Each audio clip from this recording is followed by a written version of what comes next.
Hello and welcome to Arts 24. Today we're joined by an award-winning travel writer known for her immersive rail-bound adventures across continents.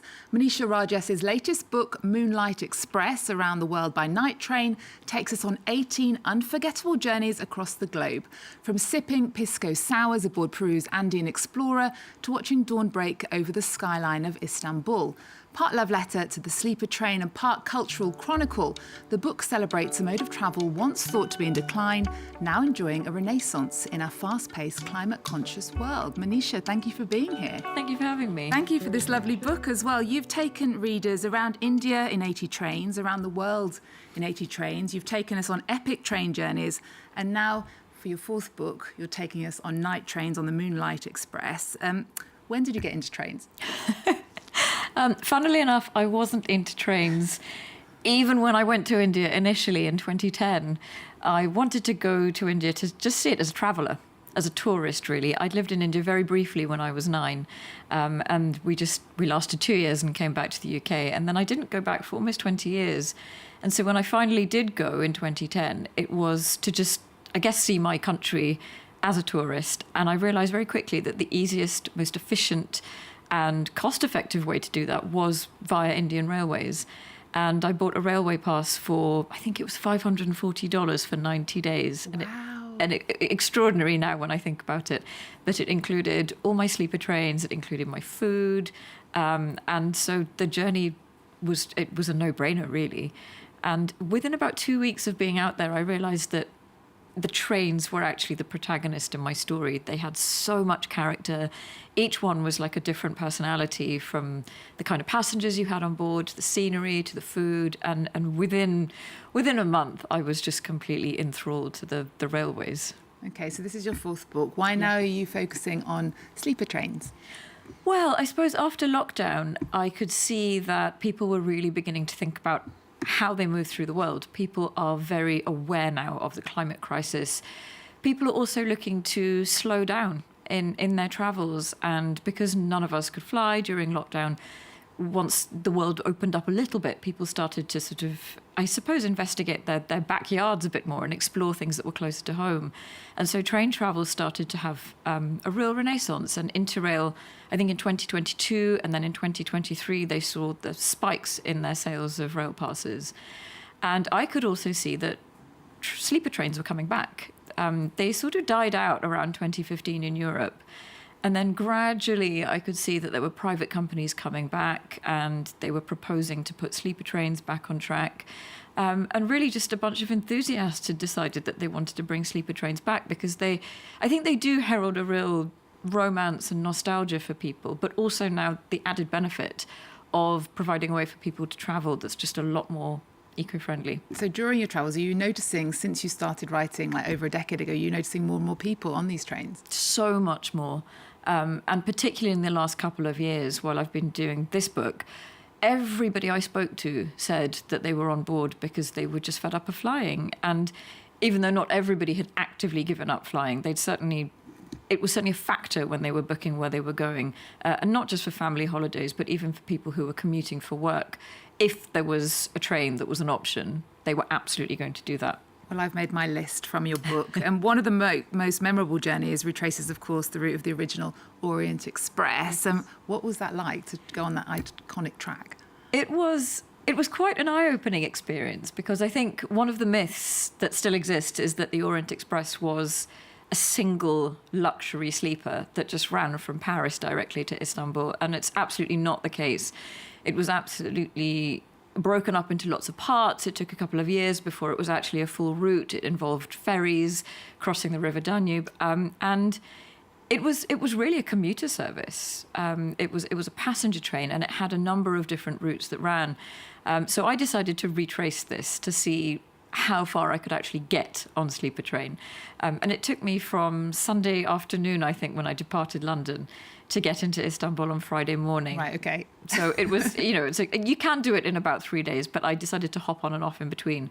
But it was a really eye-opening journey for so many different reasons, not just the scenery, but also just to sort of negotiate how long it would have actually taken people back then. And we don't realise, we take it for granted, don't we, how fast we can travel. Absolutely. You've literally been all over the world, from the Caledonian Sleeper to the Silver Meteor in the US.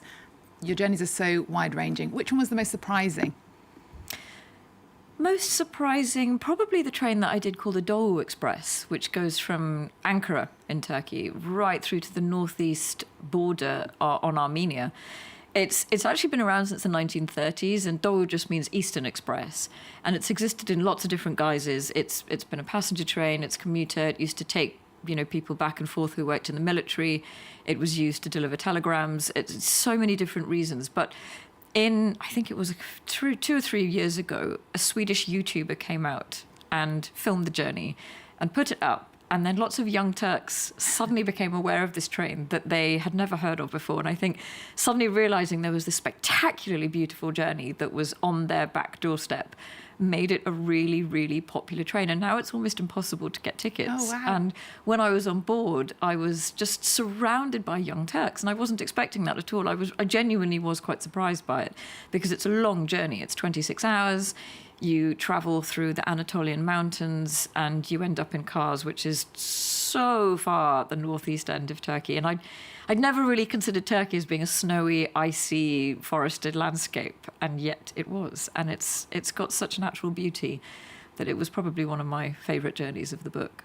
And when you started these journeys, your train journeys, like with the first book, you obviously were travelling on your own mostly. Now you're travelling as a family. Would you recommend it then for people because you've got young children now? Would you recommend it? Well, the book has different people in each chapter. Because I've got very young children now, they were 4 and 2 when I started researching this, and they're now 8 and 6.